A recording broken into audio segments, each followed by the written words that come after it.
اللہ من الشیطان الرجیم بسم اللہ الرحمن الرحیم۔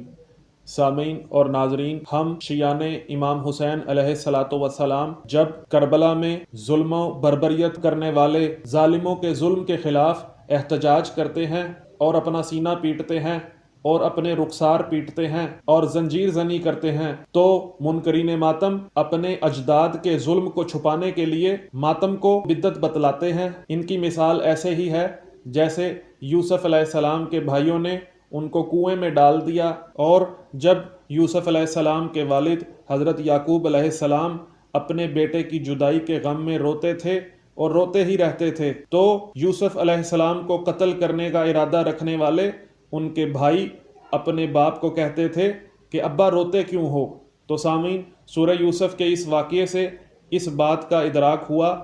کہ جو شخص کسی کو قتل کرتا ہے یا قتل کرنے میں ملوث ہوتا ہے تو وہ لواحقین کو احتجاج کرنے سے روکتا ہے، اور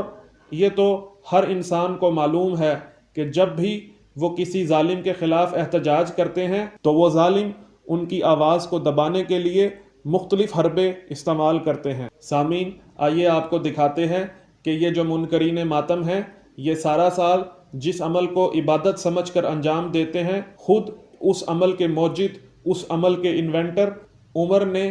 اس عمل کو کیا کہا ہے۔ سامعین، کتاب کا نام تیسیر القرآن، جس کو مولوی عبد الرحمن کیلانی نے لکھا ہے، جلد اس کی 2 اور صفحہ 602 ہے۔ اس میں لکھتے ہیں کہ عبد الرحمن بن عبد کاری کہتے ہیں کہ رمضان کی ایک رات میں سیدنا عمر کے ساتھ ان کے دور خلافت میں مسجد نبوی میں گیا۔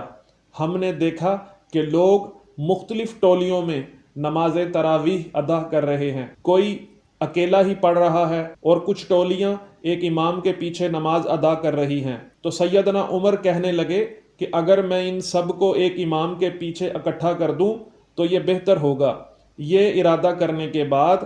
آپ یعنی عمر نے سیدنا ابی بن کعب کو سب لوگوں کا امام بنا دیا۔ پھر اس کے بعد کسی دوسری رات میں سیدنا عمر کے ہمراہ مسجد میں گیا تو دیکھا کہ سب لوگ اپنے قاری یعنی ابی بن کعب کے پیچھے نماز پڑھ رہے ہیں۔ سیدنا عمر نے کہا کہ نعم البدعۃ ھذہ، یعنی یہ بدعت تو اچھی ہے۔ جی سامعین، آپ نے ملاحظہ کیا کہ جس عمل کو یہ سارا رمضان عبادت سمجھ کر انجام دے رہے ہیں، خود اس عمل کے موجد عمر صاحب نے اس کو بدعت کہا ہے، اور نبی معظم صلی اللہ علیہ وآلہ وسلم کا فرمان علی ہے کہ ہر بدعت گمراہی ہے۔ اور سامعین، یہی مفسر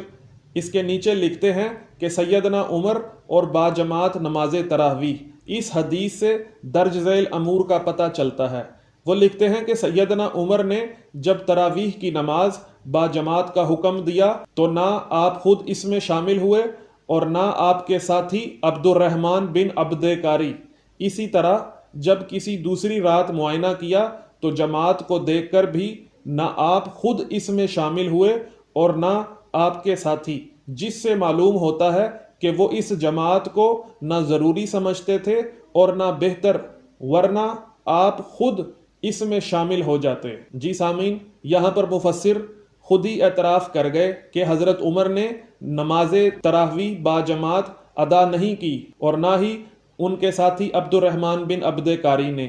تو سامعین، نبی معظم صلی اللہ علیہ وآلہ وسلم نے فرمایا ہے کہ جب تم کسی کو نیک عمل کی طرف ترغیب دو تو پہلے اس پر عمل کرو، پھر دوسرے کو اس کی ہدایت کرو۔ اور سامعین، حضرت عمر نے خود تراویح کو ادا نہیں کیا، لیکن لوگوں کو ہدایات جاری کر رہے ہیں کہ آپ یہ عمل کر لیجئے۔ اور سامعین، نیچے مفسر لکھتے ہیں کہ سیدنا عمر نے یہ وضاحت بھی فرما دی کہ قیام اللیل یا نماز تراویح کے لیے رات کا پہلا حصہ افضل نہیں جس میں یہ لوگ باجماعت نماز پڑھ رہے تھے، بلکہ رات کا آخری حصہ افضل ہے، اور سیدنا عمر خود رات کے آخری حصہ میں ہی اکیلے نماز ادا کرتے تھے۔ تو سامعین، یہاں سے ایک بات ثابت ہو گئی کہ منکرین ماتم جس وقت نماز تراویح باجماعت ادا کر رہے ہوتے ہیں وہ رات کا پہلا حصہ ہوتا ہے، جبکہ حضرت عمر کے نزدیک نماز تراویح کے لیے رات کا آخری حصہ افضل ہے۔ اور سامعین،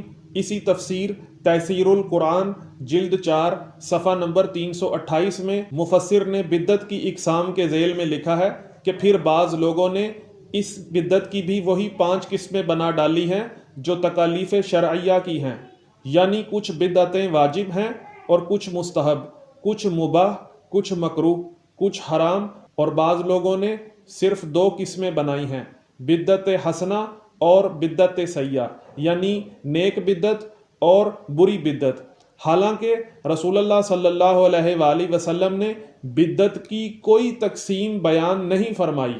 اور علی الاطلاق فرمایا کہ ہر طرح کی بدعت گمراہی ہے۔ جی سامعین، مفسر خود اقرار کر گئے کہ نبی معظم صلی اللہ علیہ وآلہ وسلم نے تو بدعت کی کوئی تقسیم فرمائی ہی نہیں، اور جب انہوں نے یہ فرما دیا کہ ہر طرح کی بدعت گمراہی ہے تو پھر آپ نے اس کی بائفرکیشن کیوں کر دی؟ آپ نے اس کو بدعت حسنہ اور بدعت سیئہ میں کیوں تقسیم کر دیا؟ سامعین، سوچنے والوں کے لیے اس میں نشانیاں ہیں۔